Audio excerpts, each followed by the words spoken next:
భగవద్గీత సాంఖ్యయోగము 21వ శ్లోకం. వేదా వినాశినం నిత్యం య ఏనమజమవ్యయం కథం స పురుషః పార్థ కం ఘాతయతి హంతికం. శ్రీకృష్ణుడు అర్జునుడితో పలికిన శ్లోకం. ఓ పార్థ, ఈ జీవాత్మ వినాశనం లేనిదని, నిత్యమైనదని, జనన మరణములు లేనిదని, ఎటువంటి మార్పులకు లోబడనిదని ఎవరోకడు తెలుసుకుంటాడో ఆ మానవుడు ఒక జీవాత్మను ఎలా చంపగలడు, ఎలా చంపించగలడు? భాష్యము. ప్రతి వస్తువుకు ఒక ఉపయోగం ఉంటుంది. పూర్తిగా తెలిసిన వ్యక్తికి ఏ వస్తువును ఎక్కడ ఎలా ఉపయోగించాలో స్పష్టంగా తెలుసు. అదేవిధంగా హింసకు ఒక ప్రయోజనం ఉంటుంది. కానీ దాన్ని ఎలా ఉపయోగించాలి అన్నది జ్ఞానమున్న వారిపై ఆధారపడి ఉంటుంది. ఒక హంతకుడికి ఉరిశిక్ష విధించిన న్యాయమూర్తి తప్పు చేసినవాడు కాడు. కారణం ఏమిటంటే అతడు న్యాయశాస్త్ర నియమాలను పాటిస్తూ శిక్షను అమలు చేస్తాడు. మనుసంహిత ప్రకారం హత్య చేసిన వానికి మరణదండన విధిస్తే అతడు చేసిన ఘోర పాపానికి మరుసటి జన్మలో మరింత కష్టాన్ని అనుభవించాల్సిన అవసరం లేదు అని చెప్పబడింది. అందువల్ల హత్య చేసిన వారికి రాజు ఉరిశిక్ష విధించడం సమాజానికి ఉపయోగకరంగా భావించారు. అలాగే శ్రీకృష్ణుడు యుద్ధం చేయమని చెప్పినప్పుడు ఆ హింస వ్యక్తిగత కోపం కోసం కాదు, అది ధర్మాన్ని రక్షించడానికి మాత్రమే. ఈ విషయం అర్జునుడు బాగా అర్థం చేసుకోవాలి. ఆ యుద్ధంలో జరిగే హింస అసలు హింస కాదని తెలుసుకుని శ్రీకృష్ణుని ఆదేశాలను అనుసరించాలి. ఎందుకంటే ఆత్మను చంపటం ఎవరికీ సాధ్యం కాదు, శరీరం మాత్రమే నశిస్తుంది. అందుకే న్యాయపరిపాలన కోసం జరిగే ఈ హింసను పేరు మాత్రమే ఉన్న హింసగా అంగీకరిస్తారు. శస్త్రచికిత్స రోగిని చంపడానికి కాదు, అతన్ని నయం చేయడానికే. అందుకే శ్రీకృష్ణుని ఆదేశాల ప్రకారం అర్జునుడు చేసిన యుద్ధం పూర్తి జ్ఞానంతో కూడినది. ఆ యుద్ధంలో పాపఫలం కలగడానికి ఎలాంటి అవకాశం లేదు.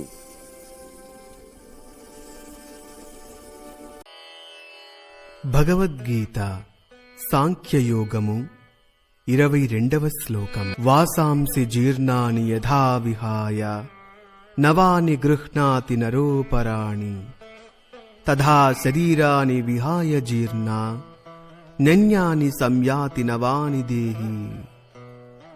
శ్రీకృష్ణుడు అర్జునుడితో పలికిన శ్లోకం. ఏ విధంగానైతే ఒక జీవుడు చినిగిన పాత బట్టలను వదిలి కొత్త బట్టలను ధరించుచున్నాడో అదేవిధంగా ఒక జీవాత్మ పాత శరీరములను విడిచి నూతన శరీరములను ధరించుచున్నది.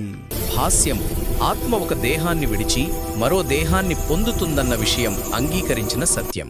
ఆత్మ ఉనికిని నమ్మని ఆధునిక శాస్త్రవేత్తలు కూడా శరీరంలో జరిగే మార్పులను మాత్రం అంగీకరించక తప్పదు.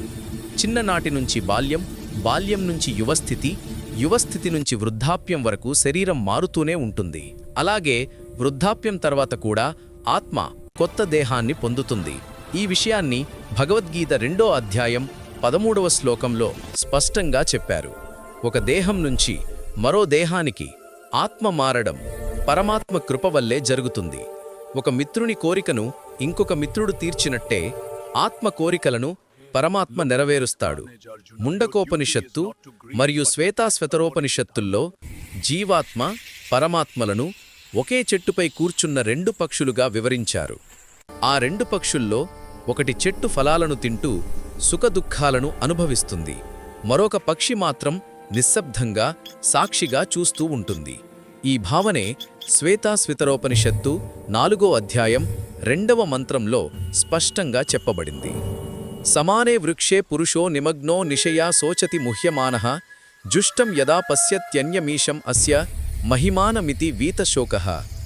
అర్థమేమిటంటే ఒకే చెట్టుపై ఉన్న 2 పక్షుల్లో ఫలాలను తినే పక్షి కోరికలు భయం కారణంగా దుఃఖంలో మునిగిపోతుంది.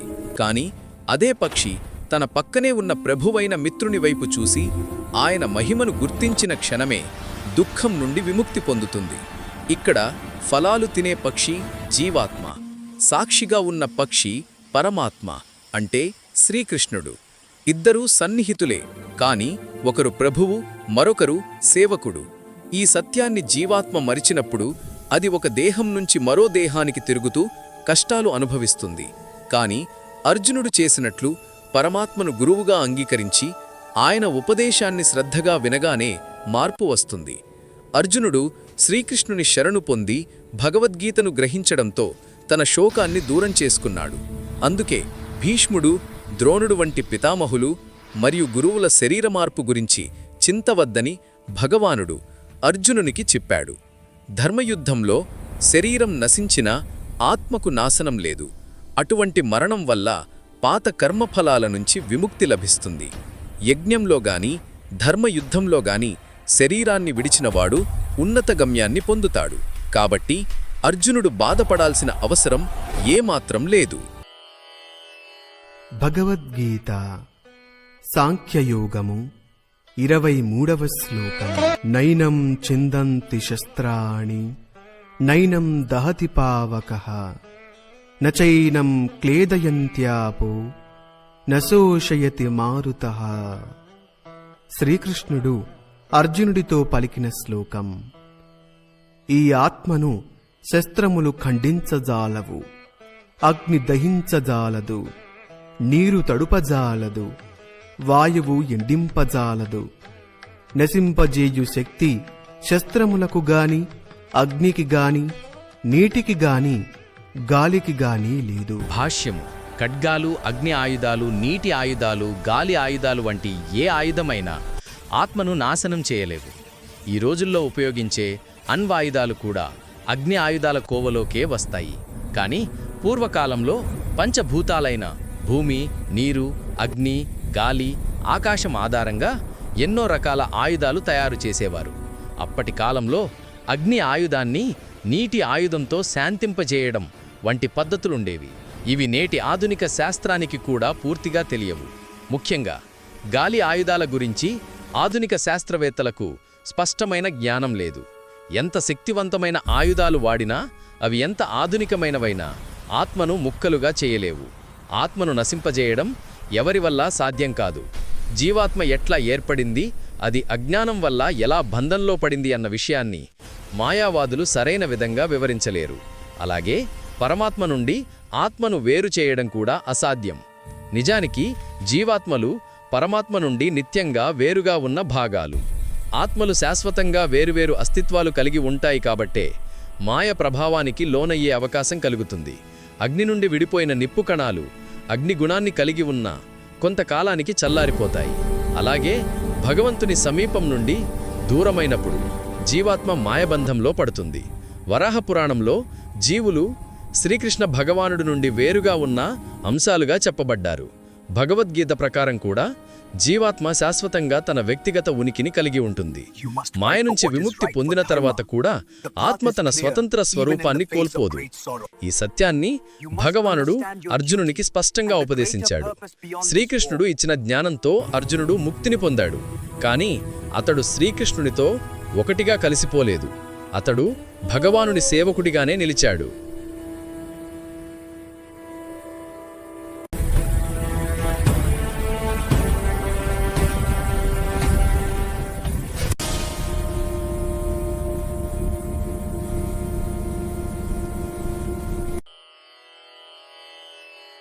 భగవద్గీత సాంఖ్యయోగము 24వ శ్లోకం. అచ్ఛేద్యోయమదాహ్యోయం అక్లేద్యోషోశ్చయేవ చ నిత్యః సర్వగతస్థాణుః అచలోయం సనాతనః. శ్రీకృష్ణుడు అర్జునుడితో పలికిన శ్లోకం. ఈ ఆత్మ ఛేదించదగినది కాదు, దహింపదగినది కాదు, తడుపదగినది కాదు, ఆరబెట్టదగినది కాదు. ఆత్మ నిత్యమైనది, సర్వవ్యాప్తి చెందినది, స్థిరమైనది, చలనము లేనిది. ఇది సనాతనమైనది. భాష్యము. జీవాత్మకు ఉన్న ఈ లక్షణాలన్నీ అది పరమాత్మకు చెందిన శాశ్వతమైన చిన్న భాగమని చెబుతాయి. జీవాత్మ ఎప్పటికీ తన సూక్ష్మ స్వరూపంలోనే ఉంటుంది. దానిలో మార్పులు ఉండవు. అందుకే జీవాత్మ పరమాత్మతో పూర్తిగా ఒకటైపోవటం అనే భావనను స్వీకరించలేం. ఈ కారణంగా అద్వైత సిద్ధాంతాన్ని ఇక్కడ అన్వయించటం సరిపోదు. భౌతిక బంధనాల నుంచి విముక్తి పొందిన తర్వాత కొంతమంది జీవులు భగవంతుని బ్రహ్మజ్యోతిలో ఒక ఆధ్యాత్మిక కణంలా ఉండాలనే కోరిక కలిగి ఉండవచ్చు. కాని జ్ఞానం ఉన్న జీవులు మాత్రం భగవంతుని సన్నిధిని నేరుగా అనుభవించేందుకు ఆధ్యాత్మిక లోకాలకు చేరుకుంటారు. ఇక్కడ సర్వగత అనే పదం చాలా ముఖ్యమైనది. ఎందుకంటే జీవులు భగవంతుని సృష్టిలో అన్ని చోట్లా వ్యాపించి ఉన్నారనే విషయంలో సందేహం లేదు. జీవులు భూమిపై, నీటిలో, గాలిలో, భూమికి లోపల, అగ్నిలో కూడా నివసిస్తారు. జీవాత్మ అగ్నిచేత కాలిపోదని ఇక్కడ స్పష్టంగా చెప్పబడింది. కాబట్టి అగ్నిలో ఉన్న జీవులు నశించిపోతాయనే భావనను తిరస్కరించవచ్చు. అందువల్ల సూర్యలోకంలో కూడా జీవులు ఉండే అవకాశం ఉంది అనే విషయంలో సందేహం లేదు. ఆ లోకానికి తగిన శరీరాలను ధరించి అవి జీవిస్తాయి. సూర్యమండలం నివసించడానికి అనర్హమనుకుంటే సర్వగత అనే పదానికి అర్థం ఉండదు.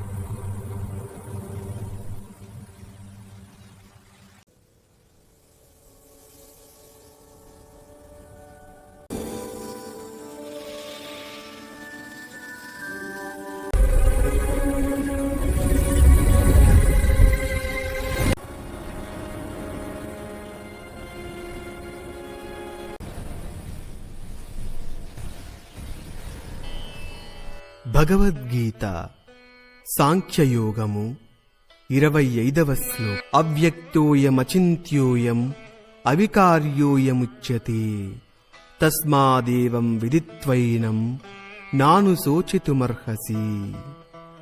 శ్రీకృష్ణుడు అర్జునుడితో పలికిన శ్లోకం. ఈ ఆత్మ ఇంద్రియములకు వ్యక్తము కానిది, మనస్సుకు అందనిది. ఈ ఆత్మ వికారములు లేనిది. ఆత్మ గురించి ఈ విధముగా తెలుసుకున్నట్లయితే నీవు దుఃఖించే అవసరము ఉండదు. భాష్యము ఇప్పటికే చెప్పినట్టుగా ఆత్మ పరిమాణం ఎంతో సూక్ష్మమైనది. ఎంత శక్తివంతమైన సూక్ష్మదర్శిని ఉపయోగించినా ఆత్మను మనం చూడలేం. అందుకే దాన్ని అవ్యక్తం అని అంటారు. జీవాత్మ ఉన్నది అనే విషయాన్ని ప్రయోగాల ద్వారా నిరూపించడం ఎవరికీ సాధ్యం కాదు. దీనిని తెలుసుకోవడానికి శాస్త్రాలు అంటే వేద జ్ఞానమే ఒకే ఆధారం. ఆత్మను మనం ప్రత్యక్షంగా చూడలేకపోయినా అది అనుభవంలో సత్యమైనది. దీన్ని తెలుసుకోవడానికి వేరే మార్గాలు లేనందున ఈ సత్యాన్ని అంగీకరించాల్సిందే. కొన్ని విషయాలు మనం ఉన్నత ప్రమాణాలపై ఆధారపడి అంగీకరిస్తాం. ఉదాహరణకు తల్లి మాటను ఆధారంగా చేసుకొని తండ్రి ఉన్నాడని తెలుసుకుంటాం. అలాగే ఆత్మను తెలుసుకోవాలంటే వేదాల ఆధారమే తీసుకోవాలి. అంటే ఆత్మ అనే విషయం మనుష్యులు చేసే శాస్త్రీయ ప్రయోగాలతో పూర్తిగా అర్థం కావడం లేదు. వేదాలు ఆత్మ చైతన్య స్వరూపమని, చైతన్యంతో కూడినది అని చెబుతాయి. ఈ విషయాన్ని అంగీకరించాలి. శరీరంలో మార్పులు జరుగుతాయి కానీ ఆత్మలో మార్పులు ఉండవు. ఆత్మ శాశ్వతంగా సూక్ష్మమైన స్వరూపంలోనే ఉంటుంది. పరమాత్మ అనంతుడు, జీవాత్మ అత్యంత సూక్ష్మమైనది. అందువల్ల ఈ చిన్న జీవాత్మ ఎన్నటికీ ఆ అనంతమైన పరమాత్మతో సమానం కాలేదు. ఆత్మకు మార్పులు లేవని, అది శాశ్వతమని చెప్పే ఈ సిద్ధాంతాన్ని వేదాలు మళ్లీ మళ్లీ వివరించాయి. ఏ విషయం పూర్తిగా తప్పుల్లేకుండా అర్థం కావడానికి దాన్ని పదే పదే వివరించడం అవసరం.